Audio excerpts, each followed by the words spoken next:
Welcome everyone again to our July Fireside Chat.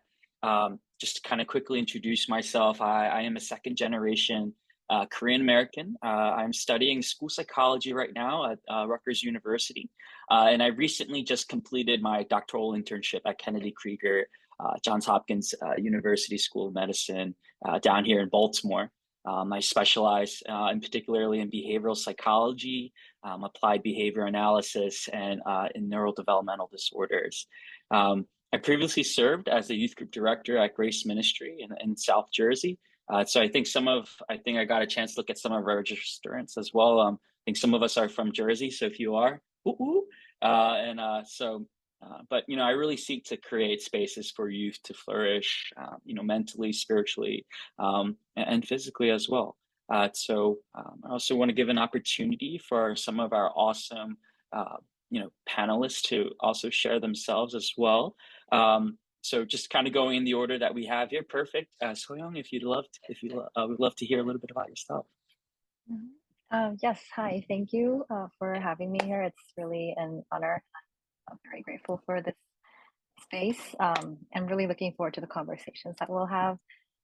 So I am Soyoung. I'm a doctoral student at Boston University in my second year in my doctoral program. And my research interests are in like with youth. I used to be a teacher in Korea. I used to teach high school students, and they really um, got me to fall in love with that population. And I really want to do what I can to support and empower these youth, especially those who are marginalized, who don't have that support that they need. So, my research right now, I work on creating spaces for supportive relationships, so social support, but also ways to empower marginalized populations. Specifically, I'm working on critical consciousness, so how to help people understand their environment and their context and help them navigate what they see, but also help them understand what is going on in their position and understand their struggles. So, yes, my research right now is really focused on listening to those stories and understanding what we're going through, Asian American youth. So, I am very glad to be in this space today. Um, and I also used to work with a lot of um, youth uh, in Korea in church spaces. So I think everything that we say or share today, it some will be from our personal experiences, some from research, but also a lot of it, I think, that we have in us is things that we get from God and the support that He gives. So, yes, again, I look forward to speaking with you all. Thank you.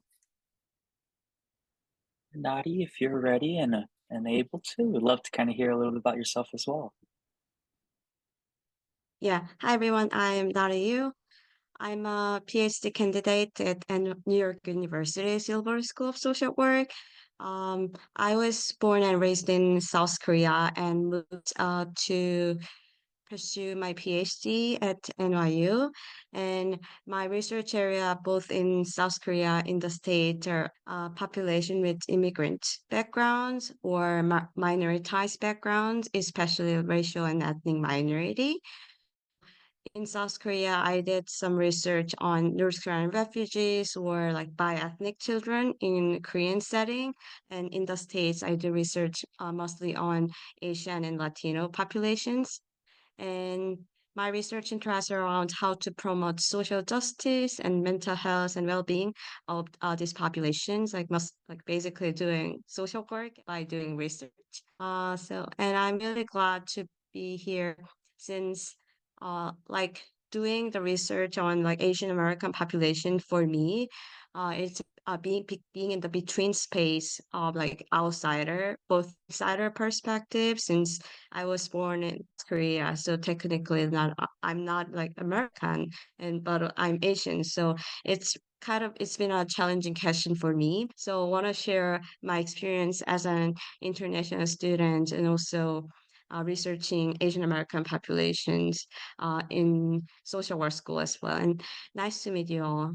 I want to pass it to and Hello, everyone. My name is Andrew O. I'm very excited to be here. I was born and raised in Columbus, Ohio, and currently I'm a third year at the University of Southern California studying computer science and administration with a minor in consumer behavior. Although I don't have any research experience in dealing with immigrants or racial experiences, I'm very excited to be here. So thank you so much for this opportunity. I'll pass it on to Joe. Hello, my name is Joe Kwan. I'm also from Columbus, Ohio, born and raised. Right now, I'm an undergraduate. I'm going to be a junior at Francis Payne Bolton School of Nursing at Case Western. Right now, I'm actually currently in Cleveland. I'm working as a CNA at the Cleveland Clinic, and I'm working on a thoracic step-down unit at the moment. I also don't have much research, but I'm thankful for this opportunity, and I've just lived my life, I guess, as an Asian American like all of us here. So I'm appreciative that I get to share my experiences like this. And yeah, I'll pass it on to Arnold. All right, thank you, Joe. Yeah, like everyone else, this is really a privilege and honor to be with all of you today. I'm Korean American as well, born and raised in Southern California. And basically, I do feel like, with all of us here, all our stories really matter. And I think that's the biggest thing that when I was doing the survey, I wanted to I'm just interested in everyone's stories and just their narratives and their journey. I'm probably one of the older panelist members here. So kind of growing up in the 70s and 80s and 90s, so many changes now. And it's so good to see just how amazing, the Korean American population community has grown. The whole idea of model minority being in the past, and as we get to be have our own voices, I think it's just such an amazing journey that we've all gone through, and especially the Korean American community. So it's just a really great privilege to be here. Grateful for MSG, to even have a space like this for all of us.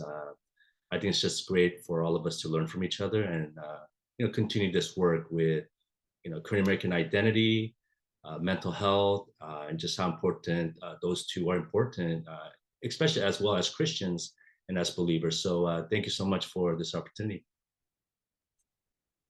That was really well said, Arnold. Thank you so much. I think we can end and wrap up here now. I think it summarized everything for us. Just kidding. But one thing I would like for us to touch base on before we kind of get into these questions is to kind of really get the root of something called ethnic racial identity theory. As we were kind of particularly talking about navigating our racial identity, in particular in this context, in our ethnicity as Koreans and Korean Americans. Harvard has like this nice little explanation that they provided where it's really that theory and this idea of ethnic racial identity really speaks to a person's thoughts and feelings about their race and or their ethnicity in the process of developing those thoughts and those feelings. And so Joe and Andrew, I know earlier you mentioned that you guys felt like you didn't have that sort of research experience that maybe some of us have had, but your lived experiences are really fruitful for this conversation as well, right? And so, I think there's so much for us to even learn from, you guys sharing, and certainly from all of us as we kind of have this conversation all together. As we kind of head into our questions, one of the first questions we would like to ask our panelists, is, how has your understanding of your racial identity, evolved over time? And in particular, we're really curious about the college years because there's so much sort of exploration going on. Right off the bat here, Andrew and Joe, as I just mentioned, you guys, I think, would be really perfect to just kind of speak on this as you guys are kind of living through that right now. Either one of you are more than welcome to hop on and go first. I'll start us off. So for me, I guess me and Andrew kind of similarly, we're both born in Columbus, Ohio. But for me, growing up, I was one of three Koreans in my elementary school and middle school. The other being a Korean person that I have never met, and then the other one being my brother. So I think in terms of my racial identity, I actually didn't really consider myself, I didn't know what Korean American was. I knew myself as Korean because my family was Korean and I was Korean, but more mainly I knew myself as like American because I mean, I grew up in America. I lived American school life like all the other kids did. And it wasn't, I guess, until maybe like middle school, high school, where racial identity first became I became like conscious of it, I guess. And I think like it wasn't until then where like I first realized, oh, I kind of stand out a little bit, being from a predominantly like Caucasian, like white area. Um, uh, we still had some diversity, but I think like in terms of like racial identity, it wasn't until I got older that I first felt quote unquote not normal. But I think that wasn't like something to fear or be like afraid of. I think I had experiences like that you hear a lot where like kids bring their lunches to school and everyone's like, ew, it smells and stuff like that. But I'm not sure if that really I had very many experiences that stuck with me growing up. But I guess mainly where I truly felt a personal racial identity was in college, like the question asks. When I came to college, I kind of had like a aha moment where I was explaining to this a friend earlier, where Korean American, like the title, although Korean American spans over so many people, it's almost kind of a spectrum of sorts. That's how I understand it, where some people are Korean American, but they spend most of their life growing up in Korea, or like me, where I've been to Korea maybe twice in my life. So we all call ourselves Korean American, but I think the experience is unique and different, where I met people that were Korean American, but they came from Korea when they were in middle school, or I met people like me who were Korean American, yet grew up not speaking Korean. So I think that not everyone's experience is as generalized as I thought it would be. I think that's my main understanding.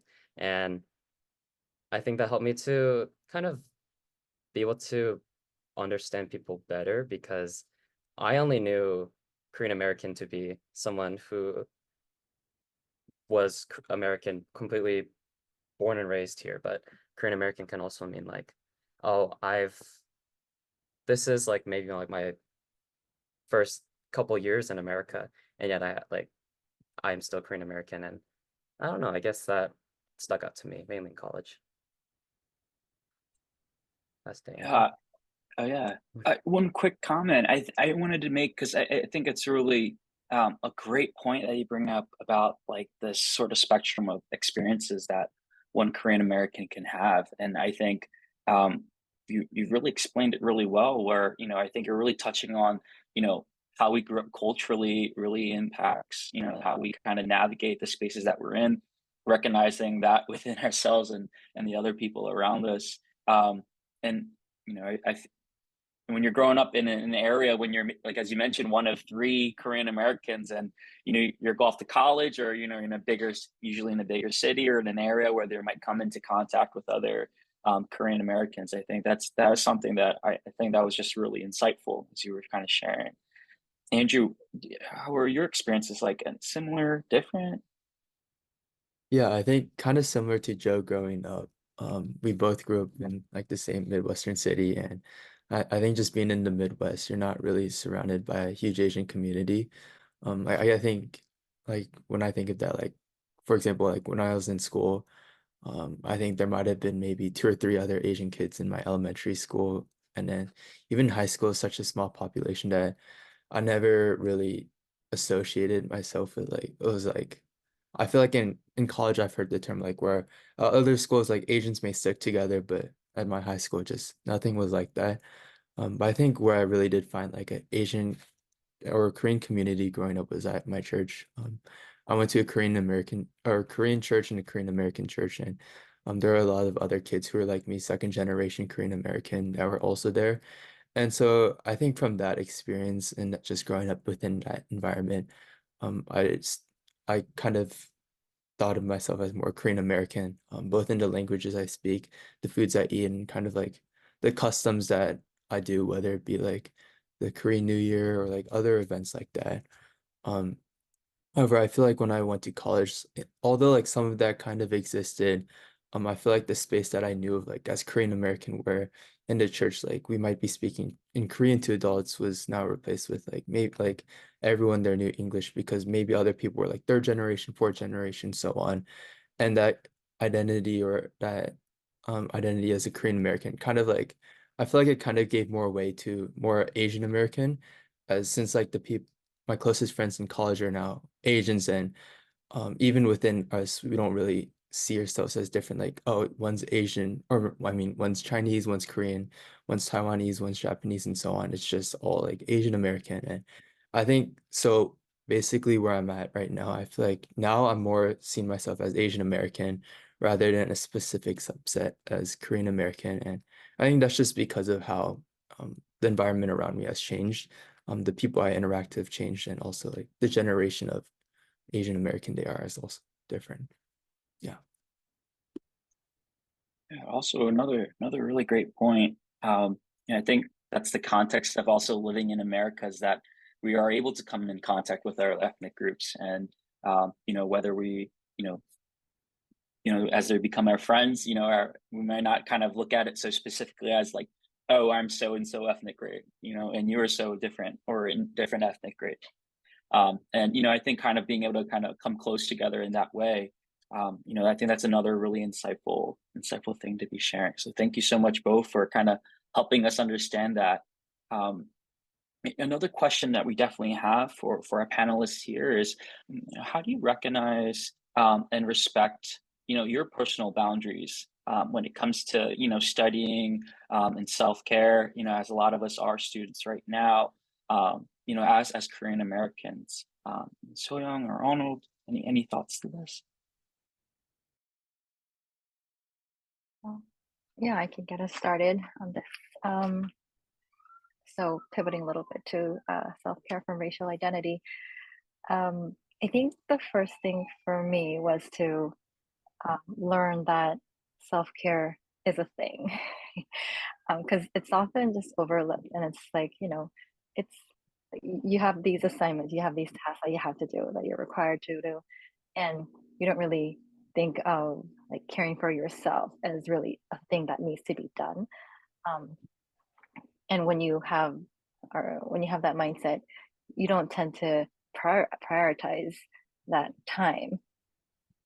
But as I think, as a lot of us know here, that is very important, and taking care of ourselves is actually a big part of the other parts of our lives. And so that was the first thing that I had to learn, that this is something that needs to be done, that is not secondary to anything else.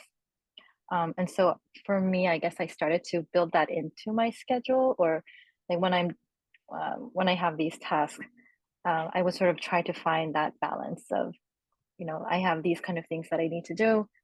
Okay, I'm not gonna need like this much time for myself, and trying to figure out whether like doing all these different tasks, like whether that leaves me that kind of time.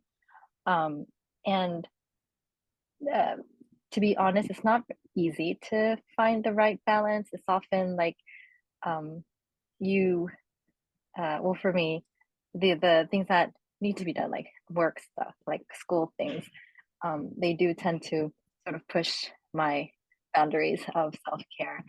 And at those times, uh, I guess I have to deal with the consequences of um, that happening, because whenever I don't have time for myself, um, I will feel that stress and need to find a different way to relieve that um, stress. So, yeah, that was it's. I guess I'm still learning in this process, but that's something that I have figured out that works for me. But it is not easy.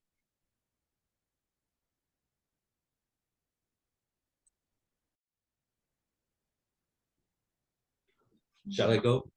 Yeah. Oh yeah. Yeah, Please, okay, Arnold. sure. I didn't know if you want to say anything, Daniel. Piggybacking off what Soyoung said, I kind of in the same boat. I think the biggest kind of word that comes to mind for me is grace. I give myself a lot of grace compared to when I was an undergrad student. As an undergrad, you want to spend as much time with your friends. And of course, studying is important. And you want to do your best in all your courses. But at the same time, I feel like as an undergrad, I just had so much time on my hands. And so it wasn't about self-care. It was just about, spending time with your friends, going to classes, and just living that college experience. Now, move 20 years in the future, 25 years now as a grad student, I realized that I have to be very intentional with my time. And so, especially on top of that, being married, having my own kids, I want to be able to be a good father, be a good husband. And so I can't just be thinking about myself and what I need. But that's also part of that self-care, to make sure that I spend time with my boys and my wife and as a family, to have those memories. And so time has gone by really fast, and so with that, I want to be very intentional. I kind of want to slow it down and give myself grace to go for a run, go for a walk, maybe just play catch with my boys outside the park, so like prioritizing, as Soyoung said, I think that's very important. And so that's something that I'm still learning. It's definitely a good balance that you have to find for yourself and what works for yourself, because it's not one thing fits all for everyone. Everyone has to find their own balance. So that's been a good learning experience. But additionally, I think another crucial thing that I've learned is setting clear boundaries.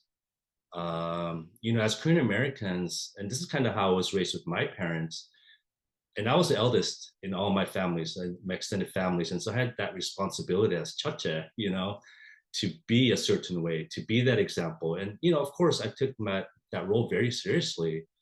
But what I realized over the years is that my role as the chache kind of came at the expense of my own well-being, my own self-care.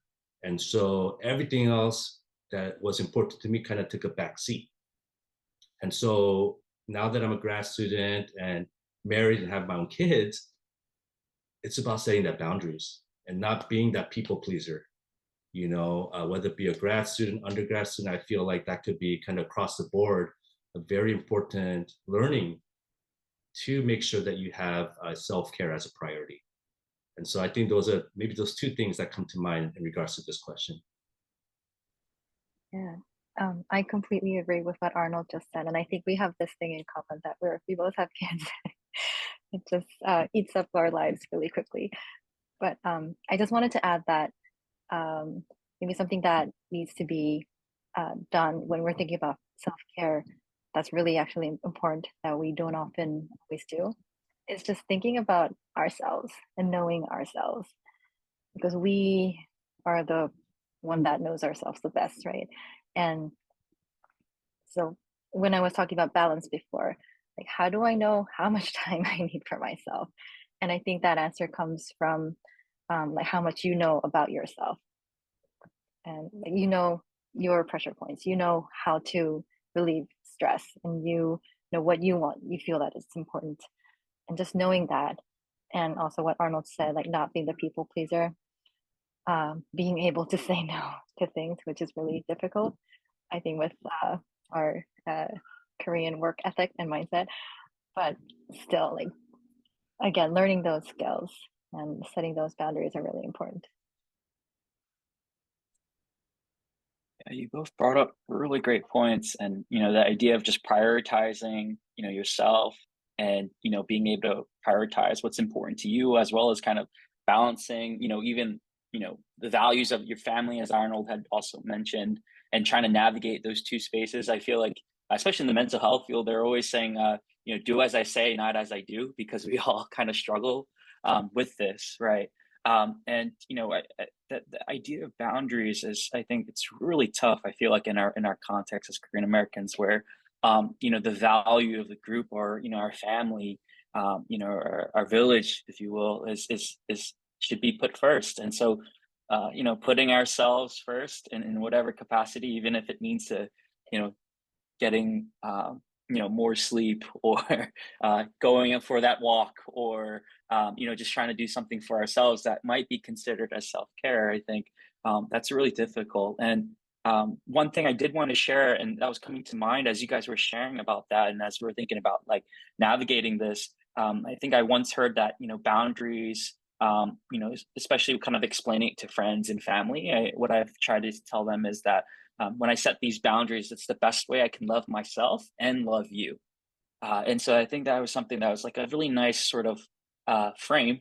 And I know it's still not easy as we kind of talk about this, and just want to also acknowledge our chat here. I think Lori had shared, whenever you say yes to anything, there's less of you for something else. Make sure your yes is worth the less. Yes, that's a great quote. Thank you so much for sharing that. And look at that. The new update allows us to give those heart and reactions really quickly. So that's awesome. Thank you so much for sharing that. And while talking about boundaries as well, Arnold, do you want to kind of talk about how maybe the Korean church has impacted and also kind of shaped your cultural racial identity? Because I also think that the church is also another space where a lot of Korean Americans also congregate and are. Yes, of course, Daniel. Yeah, I really resonate with what Andrew said regarding, finding that comfort, that connection, and that community within the Korean church. Andrew, Joe, myself, we all grew up in, United States, of course, born and raised. And so and for me in particular, I had to find kind of my identity, and it was through the church. Aside from my FOO, my parents, my brother, and my cousins, it was through the church. And so it's a complicated relationship, I want to say, because it's kind of a on opposite side of the spectrum. And I'll kind of explain that what I mean by that. But ultimately, I do believe that the Korean church was just so instrumental with kind of creating this identity of who I am. As I mentioned, that's where I found my comfort. I mean, eating Korean food, speaking Korean, just being able to know a little bit more about the Korean culture, my hyungs, my nunas, just to be able to identify myself. Because, at elementary, middle school, high school, it was all majority Caucasian. And so, which is, I identify with them as well, speaking English, but coming home, speaking Korean, and then especially at the Korean church, first generation Korean church, speaking Korean there as well. But that identity was still very, very crucial and very important in my development. But it was also kind of difficult as well because it was very confusing. I didn't speak Korean very well. I wish I did, I just didn't. But at the same time, I was confused with my American identity because I know I didn't look American, I didn't look Caucasian. And so there was that confusion at times. But the Korean church still allowed me to be who I was and who I am, and I think that really was important to me. And in my development as a person and who I am today, at the same time, though, as I grew up in the Korean church, the opposite side of the spectrum is also very important in who I am. The Korean church, as some of you might know, it can be very legalistic. You have to be a certain way. You have to pray a certain amount of time. You have to go to Kidowan every weekend. You have to memorize the Bible verses. You have to be good to your parents because it's our duty, as a Christian. And the Korean church kind of emphasized that. And so basically it was duty based. And so that was also very confusing because, through the church, you learn about grace, you learn about faith, and you learn about just who Jesus Christ is. And yet they're asking you to do all of these things for the sake of, being Korean, and being a Christian. And so that was also very confusing at the same time. And so now in hindsight, I do see I do see the Korean church being very important in my growth and who I am. But at the same time, I've learned from that experience that, that's not the most important thing about duty-based legalism. It's about grace, and so It's kind of a complicated, nuanced type of relationship, as I mentioned. But yeah, I think the Korean church has greatly impacted who I am and my journey up to this point. I feel like with a lot of groups and even the church, we know that's perfect. Certainly, there are the positives as well as the negatives, as you've mentioned. Um, I think just and unfortunately, not every church has that perfect experience for the Korean American as well. And I think if we even think about for our parents, them navigating through, just trying to find that community, and trying to also like hold on to their also Korean values as they immigrated to the States. I think also that kind of really impacts. I feel like a lot of our upbringing and experiences, where we have it's almost like this cultural immersion of our faith as well as our Korean ethnic background, and in between there are a lot of values that are similar, and some other times one might be emphasized more so than the other, but I think that's absolutely right. The idea of grace and just being and able to be a little bit more gracious toward not ourselves but also to one another, and that as we navigate that together. Kind of also still focusing on the positives, the church is definitely still a support system, a place where I feel like a lot of families do go to. And another question that we do have for our panelists is, what support systems or resources did you find most helpful when dealing with instances of, things like discrimination? Nadia, I know we haven't gotten a chance to hear from you yet. If you'd would love to kind of hear from you, if you're okay with that.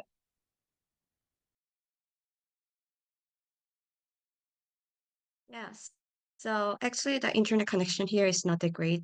So please understand me if it's a little bit disconnected from time to time. So first of all, when I feel when I have a feeling where it's like, oh, I think I experienced a discrimination or a microaggression, it's really important, first of all, to remember that I always have file complaints or like of discrimination or discriminatory harassment. So having an option is really important. Really gives me some level of like agency in deciding what to do in the next step. How I really think it's important that people like told me that I don't have to feel obligated to change the world and society alone. And it's really takes time and energy to change like something. So caring for myself at the as the priority was really important. And the support system that was the actually the most helpful was having the supportive community and the supportive group of friends. So like they really validated the emotions and experience. Find a peer community like in Korean American community and also like Korean international students group are really helpful. So I want to find the identity based support group or any if not it's like just build it when you go to the college or in the area of doing pursuing the education. I think it was both groups are really helpful for me. Korean International Student Group who speak Korean as their first language, so that I can share my experience in Korean because sometimes like when I feel the discrimination, it's actually sometimes related to my accent or the fact that I speak English as the second language. So in the kind of incidents, I didn't want to talk about it in English like having that Korean speaking community was really helpful. But at the same time, having a Korean American or Asian American community in general was also really helpful because they provided some perspective and helpful like advice and guidance regarding the state and what it means to live as a racial minority in the United States. Not only about like just like being a minority, but also about like what kind of strengths and perspectives we can bring into the United States society. So, and secondly, personally, I find reading books and essays on how to navigate academia.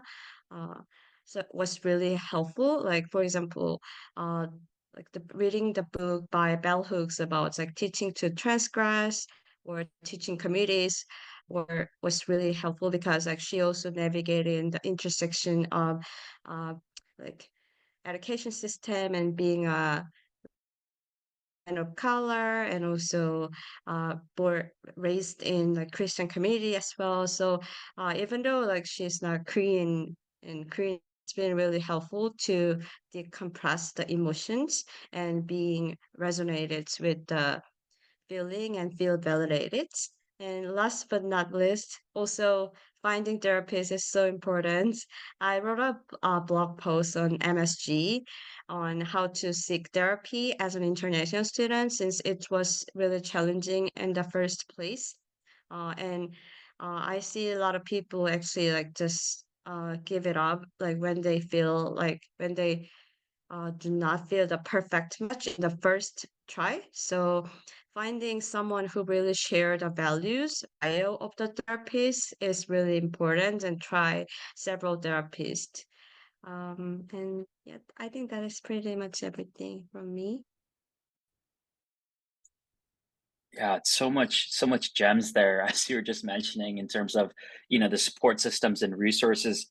One thing I really wanted to highlight is I really appreciate Nadi, the insight and nuance you're able to give us about life as an international student. I feel like in the United States, and just kind of talking about that, experience that Joe had in terms of remembering that as a Korean American or and a Korean. It is a wide spectrum, and so I really appreciate just sharing insight as to how difficult and those, and I'm sorry you've had those experiences of discrimination and racism where that does definitely look a little bit different than maybe how some others may have experienced things growing up in the United States, where it might be more of the physical attributes of how we look, or tied into even more recently with what has happened due to the pandemic. So Nadi, thank you so much for sharing those things. Speaking of discrimination and the things that has happened since the pandemic, which really uprooted a lot of our lives, the world in such a crazy way. How do you feel like social movements like Stop Asian Hate, even Black Lives Movement, and this whole racial awakening in the past years impacted how you've processed your own racial identity? Um, Nadi or Soyoung, either one of you guys are able to share. Yeah, I can give Nadi some time just to think and just, I guess, rest a little bit after everything that she shared. And I agree with Daniel that Nari shared wonderful points about dealing with discrimination, which I very much agree with. And as you were mentioning, Daniel, about the social movements, the events that happened, and as Nari was talking, I was actually thinking of um, the pandemic and how I used to feel with my kids. They so at that time, my daughter, she was about 5, and my baby wasn't here yet. But I so at that time when there was a lot of Asian hate crimes and a lot of stir-ups and conversations around how Asians were perceived by the community large. I at one point I was afraid to take my daughter to the playground, and we sort of kept her inside. I live in a very predominantly white neighborhood, but I hadn't really felt any kind of, I guess, insecurity up until that point. I did feel that we would get stares, and we would like feel that we're perceived differently.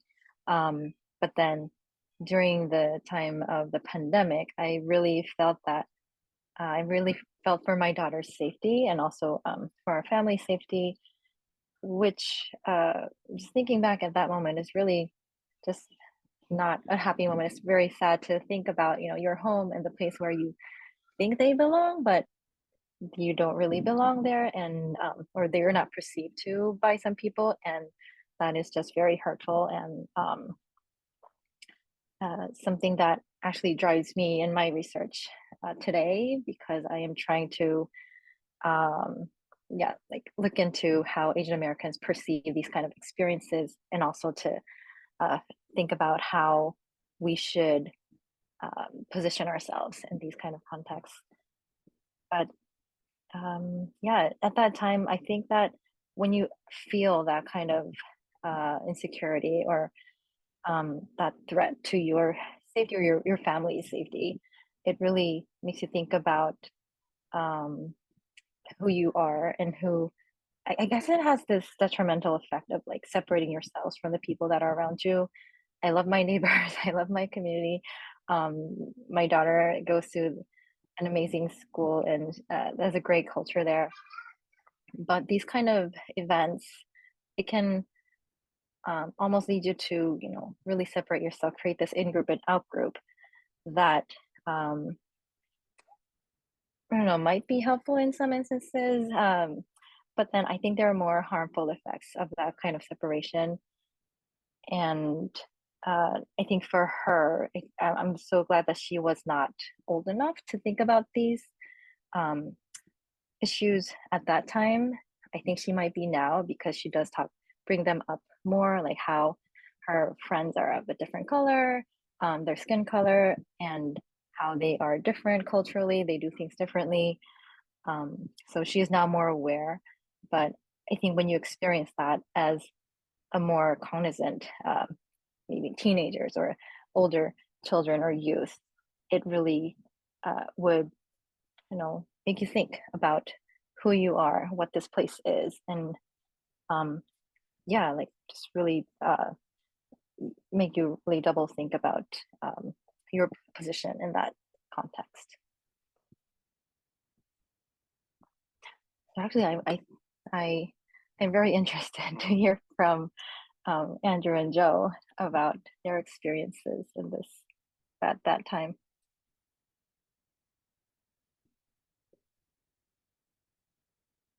I think let's see, around the BLM and Stop Asian Hate movement was around 2020, I think. So, for us, we were sophomores in high school at the time. I think school was at this point let out, and so we were online.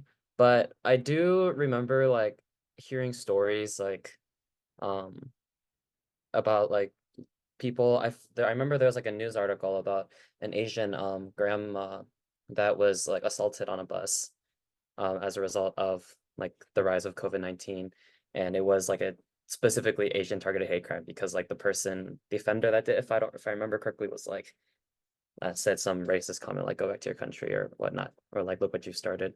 And however, I think on like personally, I was lucky enough that school was out actually at that time because if anything, we were all at home.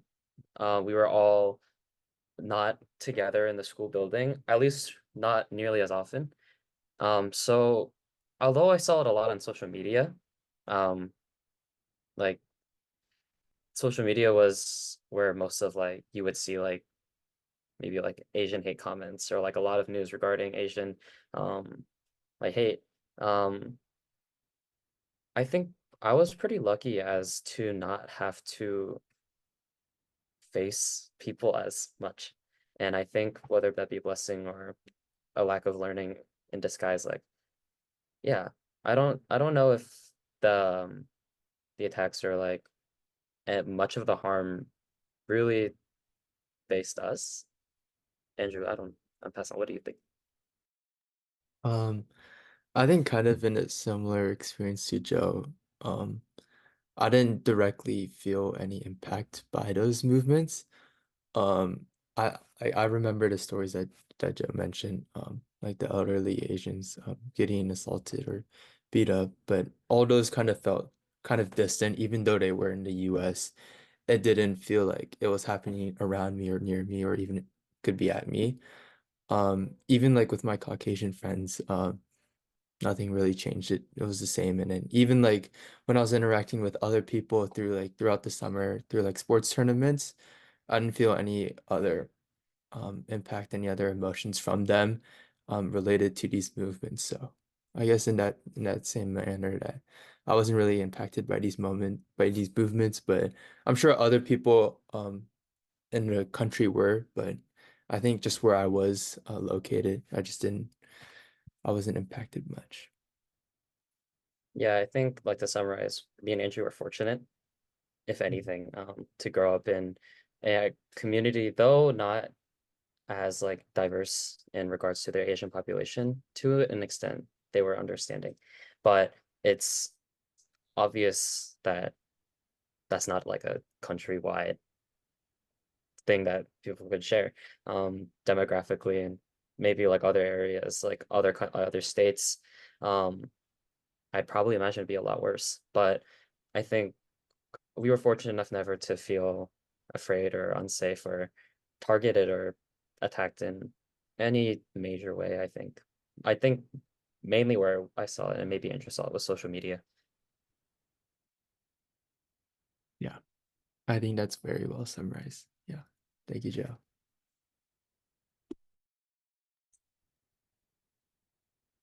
Go ahead, Nadi. Yes.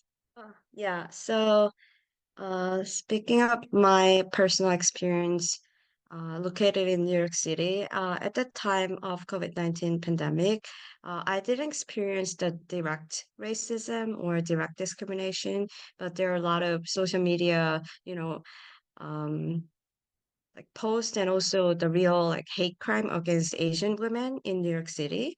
So it was really the moments that made me think of like what it means to be Asian in the United States, or like maybe in the small scale in New York City, and what's happening in the States to the racialized bodies and racialized women.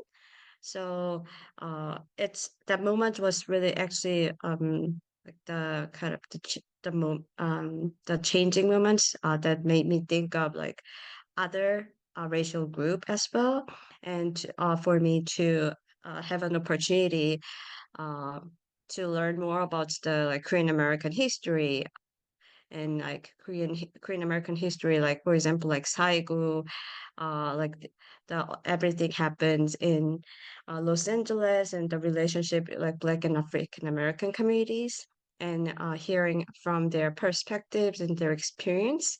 So, uh, like being a target was actually like as an international student who has been actually the racial majority in Korean society, because there are also like racial minorities like Korean Chinese or other groups. So it's kind of the moments that like kind of what is to learn about what it means to be a minority. Maybe it's different from other Korean American friends or Korean American folks who have been born and raised in the United States. So yeah, that's yeah, my experience.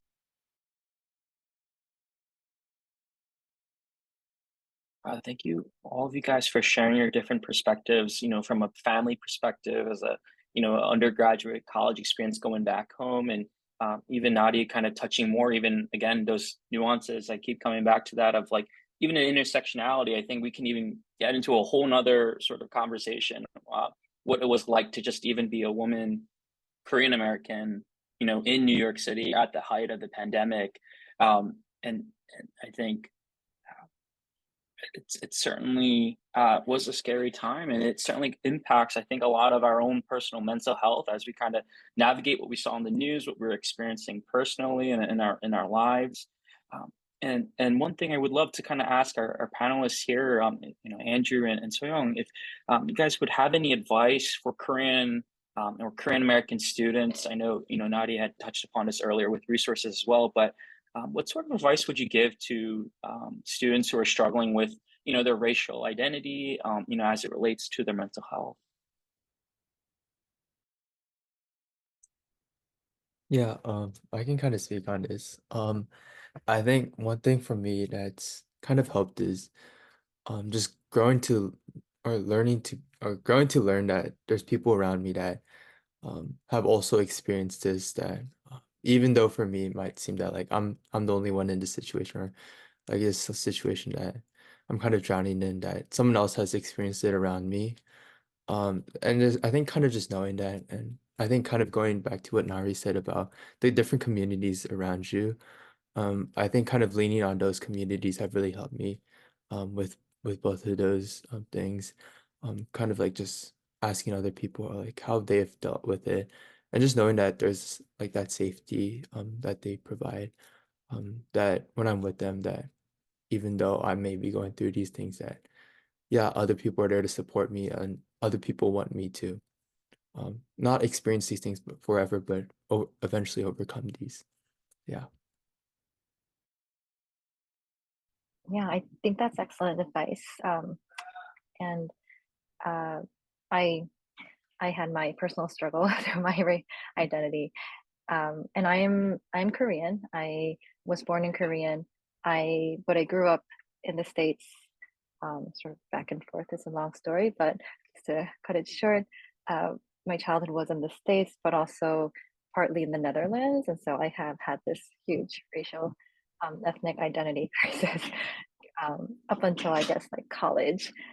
And so I used to use a different name before. I chose a name for myself, Gloria. I looked up a Korean English dictionary, and I wanted to find a name that my name translates into. And it said Glory. So, okay, I'm not going to go by Soyoung anymore because that's just too Korean. And I used to get teased, like, by that name. And so I wanted an English name. And I went with that up until college. Whenever I'm in an English speaking setting, I would use that name. And I think that when I finally came to terms with, you know, who I am, I guess that moment is sort of signified by my going back to my name, So Young. So now I go by So Young, and I'm proud to go by So Young now. And I actually think, whoever meets me, they should learn how to pronounce it correctly. But I think what helped me most was, it's just, it might sound really quite cliche and maybe not too mind blowing, but just getting to know myself and getting to know what it means to be Korean. So, what does being Korean mean to me? What does Korean mean to my friends and the people around me? Like, how do I think they perceive it? And then what does that matter to me again? So just trying to wrap my head around just myself, like identifying as Korean, what that means and how that affects me. And once I sort of try to lay it out and come to terms with it, I think that is what really helped me sort of settle my crisis through this finding identity phase.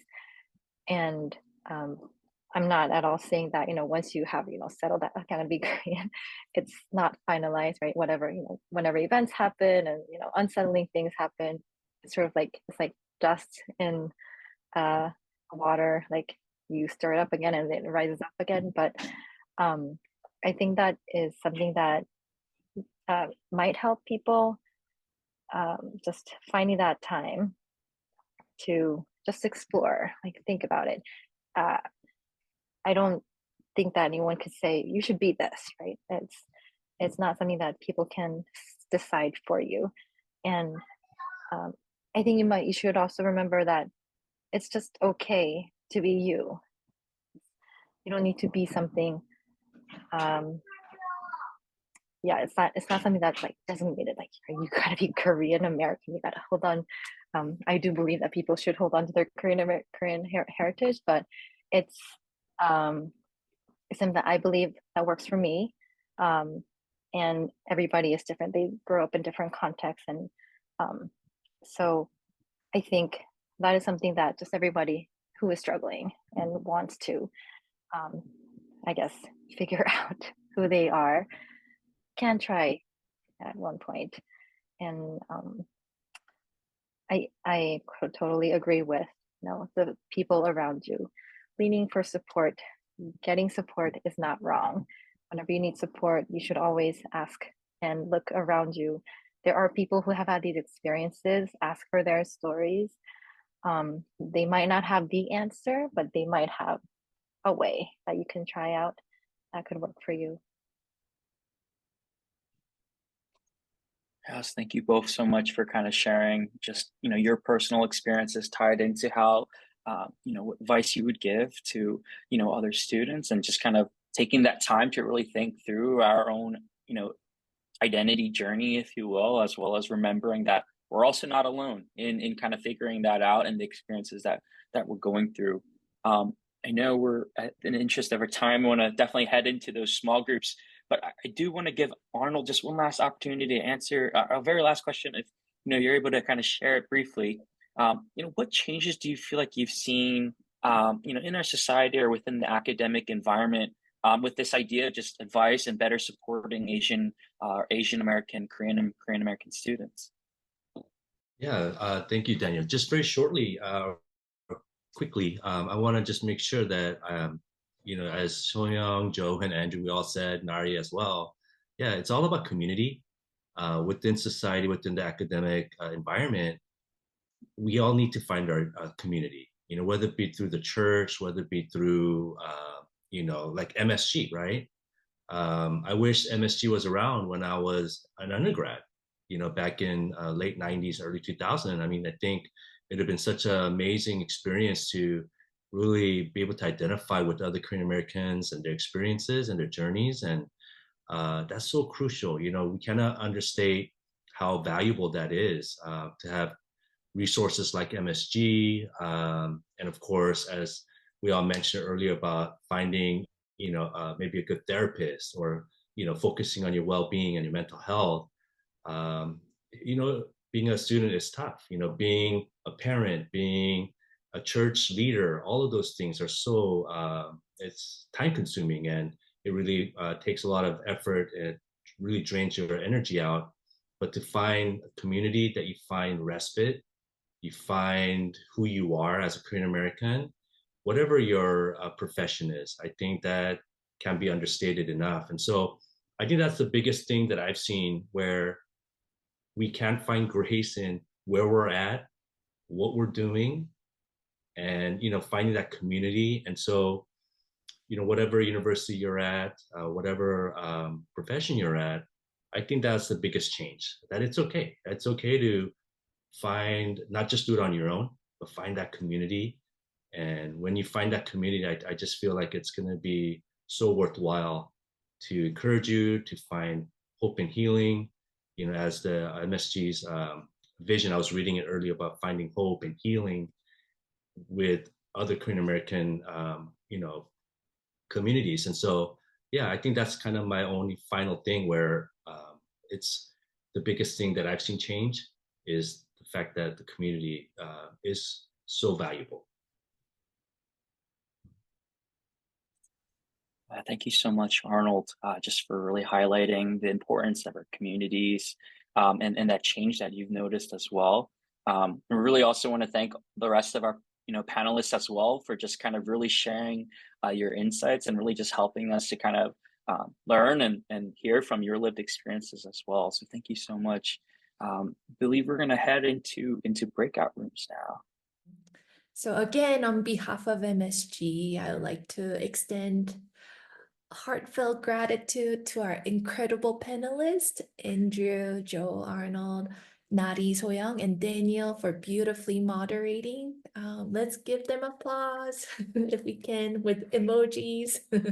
Thank you everyone for sharing your invaluable insight and candid journeys with us today.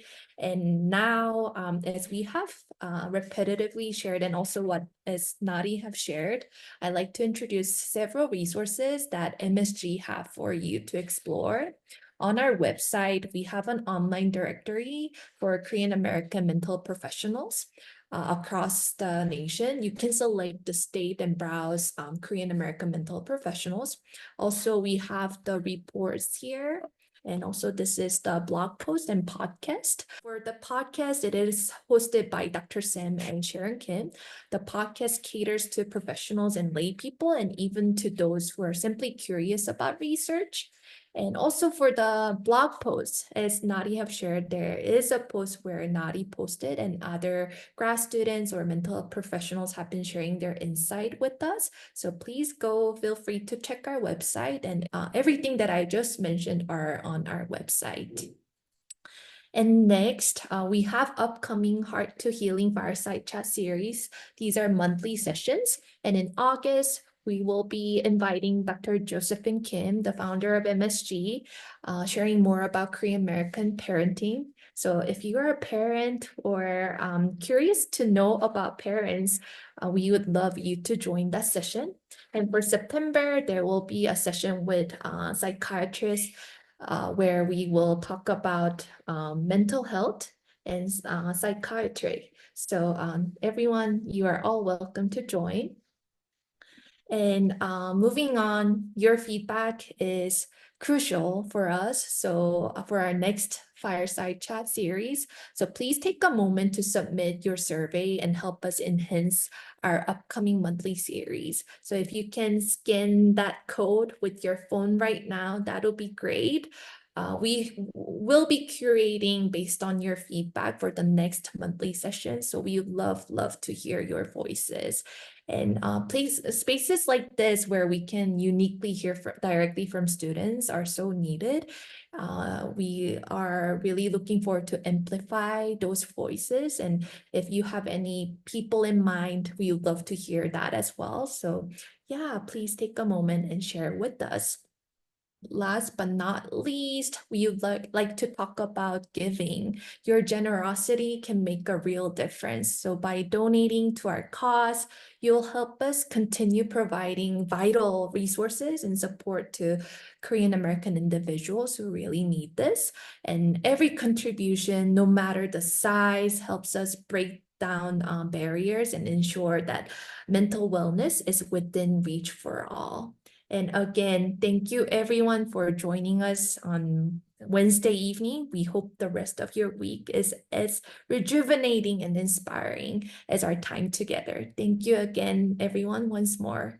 Good night, everyone.